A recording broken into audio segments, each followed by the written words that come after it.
Hello Lakers fan, if you are one of those who are always up to date with the news about our Lakers, then you need to stay tuned to what is coming up on our Lakers news channel. I am preparing exclusive coverage on the possible signings of LAKERS, and what I can tell you is that rumors are catching fire on social media, and if you don't want to miss any information, stay tuned. We have exclusive news every day. If you are a true Lakers and don't want to be left out of the news, be sure to subscribe. Subscribe to the channel and turn on notifications. Let's go to the video. Redick on Lakers vs Timberwolves. This series is a rock fight, and we're ready for it. After Game 1, the message coming out of the Lakers locker room was crystal clear. They needed to match the Timberwolves' physicality. And in Game 2, they showed they heard that message loud and clear. Tuesday night, the Lakers responded with grit, grinding out a hard-fought 9-point win in a game where defense ruled. They held Minnesota to just 85 points on 38% shooting, a massive turnaround from the series opener. Head coach Redick didn't mince words when explaining the difference. "We brought the physicality," Redick said post-game. "Playoff basketball demands a different level of intensity. Like I said before the game, it took us 2.5 quarters in Game 1 to find that gear. Tonight, we came in ready." That physical edge helped tip the scale, but let's be real, the Lakers offense still has a lot of work to do. They managed just 94 points, a brutal 13 in the fourth quarter, and shot a rough 6-for-29 from 3. To many, this Game 2 felt like a true rock fight, both teams scrapping, offense hard to come by. But for Redick, that kind of battle is exactly what the Lakers should expect from here on out. "We probably should have expected it from the start," Redick admitted.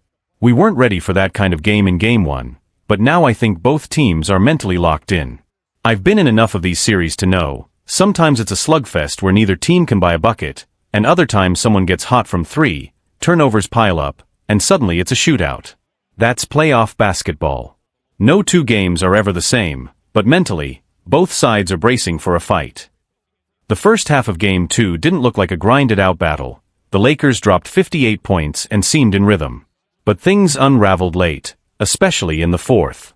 Still, Redick was encouraged by the quality of the looks they were getting, even if the shots didn't fall. "I'm not sure how many turnovers we had in the second half. I know we had at least one shot clock violation in the fourth," Redick said. "But I can think of 5 or 6 really solid looks. Braun had 2 inside the paint, Rue at the rim, Braun again from the corner, and Dorian Finney-Smith had some great corner shots. We'll live with those. The process was right, the shots just didn't fall." Redick emphasized that while defense won them the game, the offense still played a crucial role in limiting the Timberwolves' fast break chances. "Our offense might not have looked great on paper," Redick said, "but it played a big part. We didn't let them run. And when they did try to push, like when AR made that late game play to take control, we got back, contested, and forced them into half-court sets. That matters. In the playoffs, it's all about results, and the Lakers got the one they needed. Now it's on Redick to keep his team locked into that playoff mindset if they want to make it out of the first round." Redick's fiery timeout speech, it was just about urgency. The Lakers' energy didn't just come from the players. During a third-quarter timeout, cameras and microphones caught Redick delivering a passionate and very NSFW speech to his team. After the game, though, Redick downplayed the moment. "It's not the first time I've done that," he said with a laugh. "Sometimes you need to jolt the group, raise the urgency, and make sure everyone's on the same page. It's the playoffs, we've got no time to waste." Momentum shift. Fallout and reactions after the Lakers win. With the series now tied 1-1, the Lakers' Game 2 win not only reignited hope for the LA faithful, but also shifted the tone of the entire matchup. What once felt like the Timberwolves' physical and emotional dominance has now turned into an unpredictable battle, where every possession matters and every tactical tweak could be the difference maker. Social media reactions came fast and heavy. Analysts from ESPN, along with former players like Richard Jefferson and Kendrick Perkins, praised the Lakers' defensive intensity, with particular emphasis on Anthony Davis, who they called the anchor of the resistance. Davis, who finished with 5 blocks and 14 rebounds, played a key role in shutting down Karl-Anthony Towns, who struggled to find room in the paint. Anthony Davis, "This is the identity we need to have." After the game, AD spoke on the team's shift in mentality. "Everyone knew we weren't aggressive enough in Game 1. Tonight, our defensive communication was sharp, the effort was collective, and we showed we can play this physical brand of basketball. This is the identity we need to carry through the rest of the series. LeBron James, quiet leadership, big-time decisions. Even with a modest stat line, 21 points, 8 assists, LeBron came through in critical moments. His control of tempo late in the third quarter and defensive reads in transition showed that even at 40, he still dictates the game in ways that don't always show up in the box score. Redick also highlighted LeBron's impact. Bron doesn't need to talk all the time. When he speeds up or slows the game down, everybody understands. He's our metronome. And in tough moments, he sets the tone. Timberwolves react. We knew they were going to be more aggressive. On the Timberwolves side, the tone was one of frustration, but also focus. Anthony Edwards, who had a below-average outing, 18 points on 6 of 17 shooting, gave credit to the Lakers but promised a response in the next game. They came out with more energy, and we didn't match it. But this series is far from over. We'll adjust. It's just getting started. Head coach Chris Finch, visibly irritated post-game, called for more offensive discipline and criticized the team's turnover issues. They committed 16 total. You're not winning any playoff games giving away that many unforced possessions. Their defense was solid, but we handed them way too many free chances. Next chapter, do-or-die energy coming to LA. With the next 2 games set for Los Angeles, the pressure now shifts. The Crypto.com arena is expected to be electric, and the Lakers have a real shot at taking control of the series on their home floor. But as Redick made clear, nothing is guaranteed. Winning one game doesn't change everything. The only thing it changes is the next challenge. This series is chess now, and we've got to stay aggressive, smart, and resilient. Because Minnesota's coming. Behind the scenes, rumors are swirling about potential changes to the Lakers' rotation. Cam Reddish, who logged just 5 minutes, may see increased playing time, especially if the offensive struggles continue. Redick mentioned that he's evaluating different combinations to help unlock the offense without compromising the defensive edge. Bottom line, the series is alive, and it's heating up. If Game 1 was dominated by Minnesota's punch, Game 2 was the Lakers' counter. Now the series has all the makings of a classic playoff showdown. Tactical, emotional, physical. Just as it should be. The only question now, who's going to impose their will in Game 3? Austin Reeves says the Lakers got punked in Game 1, but they matched the Timberwolves' toughness in Game 2. Austin Reeves didn't sugarcoat it. After a frustrating Game 1 loss, he knew the Lakers had been outplayed, out-hustled, and in his words, punked. But Game 2?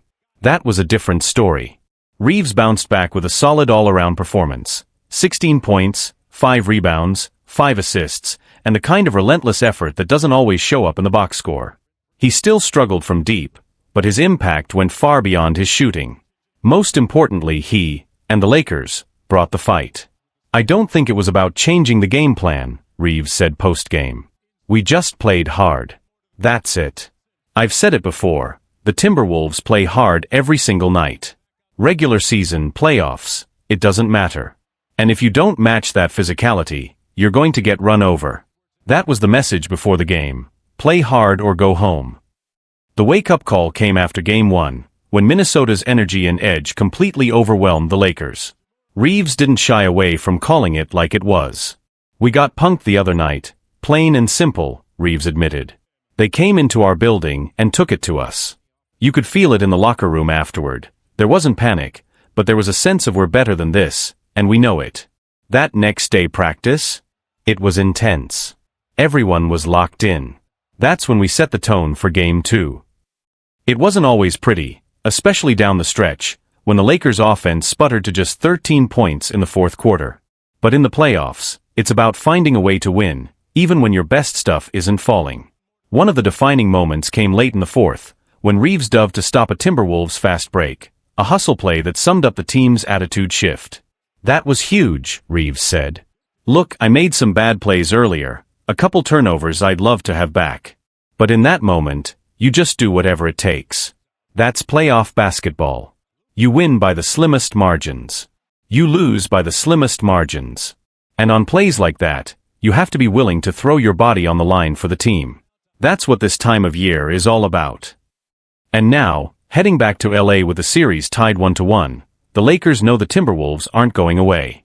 But if Tuesday night proved anything, it's that this team has the grit, and now the mindset, to go toe-to-toe in a dogfight.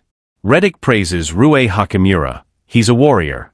While the box score won't scream his name, Rui Hachimura made his presence felt in Game 2, and head coach J.J. Redick made sure people noticed. Early in the first quarter, Hachimura took a hard shot to the face. He stayed in. He battled. He did the dirty work on both ends, switching on defense, crashing the boards, setting screens, contesting shots. He's a warrior, Redick said after the game. Rui did so many little things that don't show up in the numbers, but those things matter.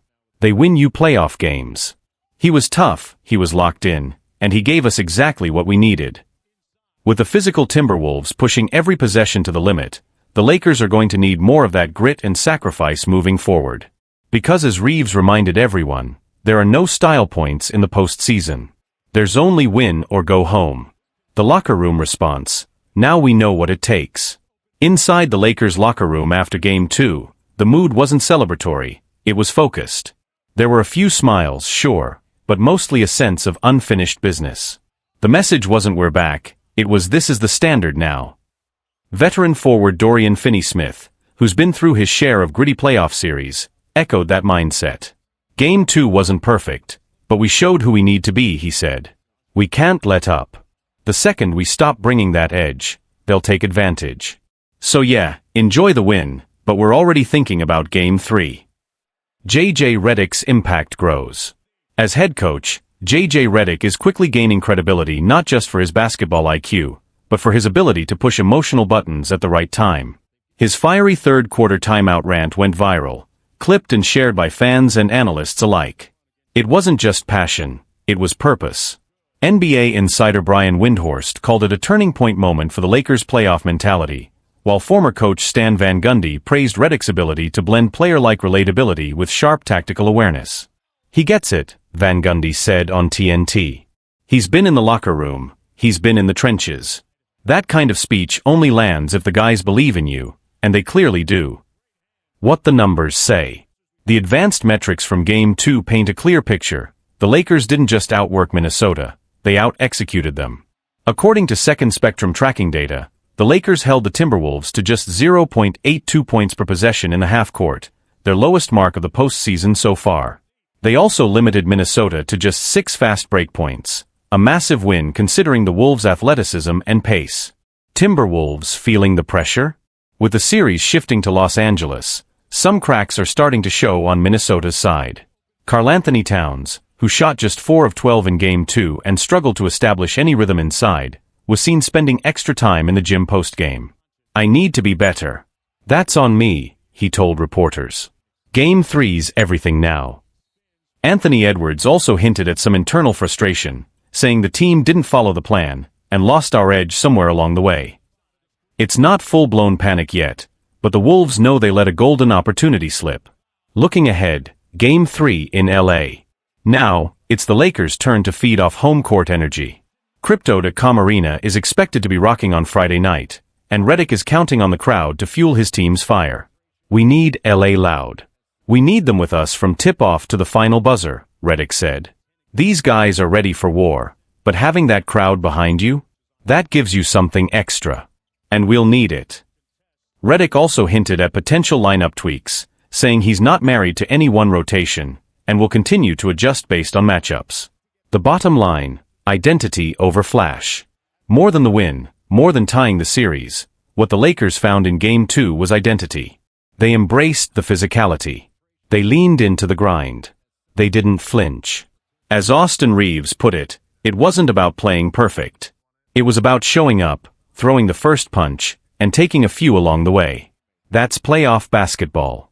That's who we have to be, every single night. With the series heating up and tensions rising, one thing's clear, this isn't just about XS and OS anymore. It's about willpower, resilience, and who's willing to bleed for every possession. And after Game 2, the Lakers proved they're ready. NBA fines Anthony Edwards $50,000 after viral exchange with Lakers fan during Game 1. Anthony Edwards has been fined $50,000 by the NBA following a heated courtside exchange with a Los Angeles Lakers fan during the third quarter of the Minnesota Timberwolves Game 1 playoff win. According to NBA President of Basketball Operations Byron Spruill, The fine was issued for inappropriate language and an obscene gesture directed at the fan.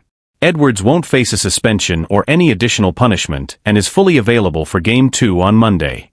The incident happened with 4:33 left in the third quarter on Saturday night, as boos began to rain down on Rudy Gobert.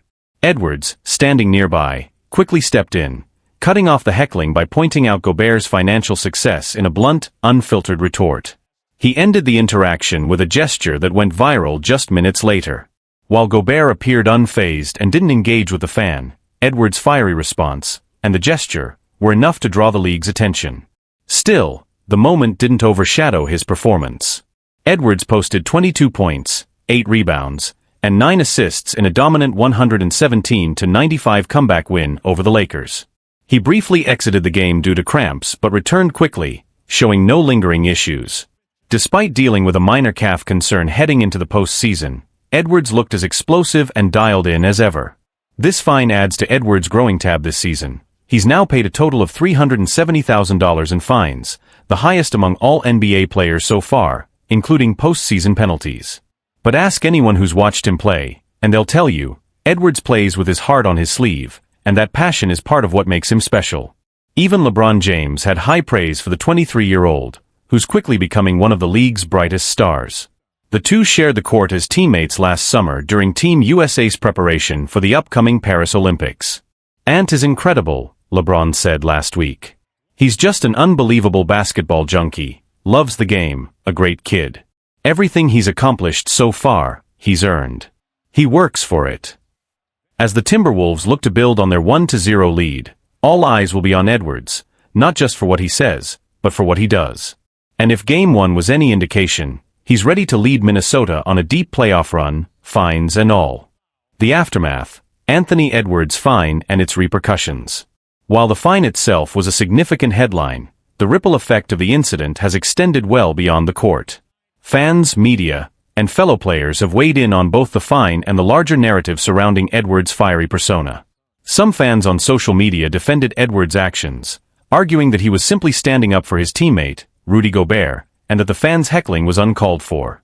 "You can't expect a guy like Ant to just stand by and let people talk trash," one fan tweeted. "He's passionate about the game, and he's got his teammates' backs." This perspective resonates with those who admire Edwards' fearless leadership style, as he consistently takes on a larger-than-life role for the Timberwolves both on and off the court. However, others criticize the use of the obscene gesture, calling it an unfortunate move that drew negative attention. The NBA's response was swift, reminding players that they are held to a higher standard of professionalism, especially in the public eye. The fine, while hefty, serves as a reminder that the league won't tolerate behavior that crosses a line, regardless of how emotional the game gets. In the wake of the incident, Edwards addressed the situation, offering a public apology through his social media accounts. "I was just frustrated in the heat of the moment, but I know that's no excuse," Edwards wrote. "I respect the fans, and I respect the game. I'll continue to learn and grow from moments like this." Despite the fine, the spotlight on Edwards continues to shine brighter than ever. With Game 2 of the series coming up, it's clear that Edwards' role as the face of the Timberwolves' future is becoming more defined. His leadership has been central to the team's success this season, and his ability to respond to adversity, whether it's on the court or in the media, is one of the reasons so many believe he's a future star in the league. The impact on the Timberwolves' playoff run. As much as the controversy has dominated headlines, it hasn't overshadowed the fact that Edwards has been playing some of the best basketball of his young career. His all-around game in Game 1 was a key factor in the Timberwolves' comeback victory, and his ability to lead his team through tough moments is quickly earning him respect among peers and fans alike. The Timberwolves' playoff prospects now rest heavily on Edwards' shoulders. With veteran leadership from Gobert and Karl-Anthony Towns, Edwards is the player who has emerged as the emotional and competitive engine of the team. As the series progresses, expect him to continue wearing his heart on his sleeve, both with his play and his passion for the game. One thing is clear: this isn't just about basketball for Edwards. It's about making a statement. The fine may have been a bump in the road, but it hasn't derailed his focus on what truly matters: the Timberwolves' playoff journey. LeBron James praise, a seal of approval. The support from LeBron James speaks volumes. As one of the greatest players in NBA history, LeBron's endorsement of Edwards has turned heads. Their time together in the Olympic program gave LeBron a front-row seat to Edwards' work ethic and growth.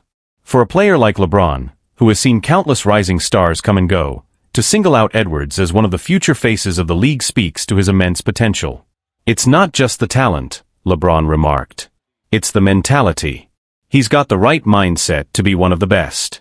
I've watched him from up close, and he's just getting started." This endorsement from LeBron not only highlights Edwards' on-court abilities, but also signals that the young star is quickly earning the respect of his peers, veterans and future Hall of Famers alike.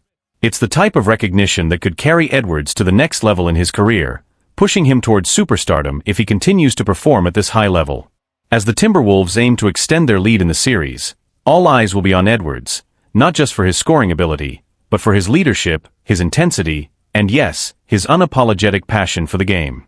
Whether he's lighting up the scoreboard or standing up for his teammates, Edwards is quickly cementing his place as one of the NBA's most exciting young talents, and one of the most compelling stories of the 2025 playoffs.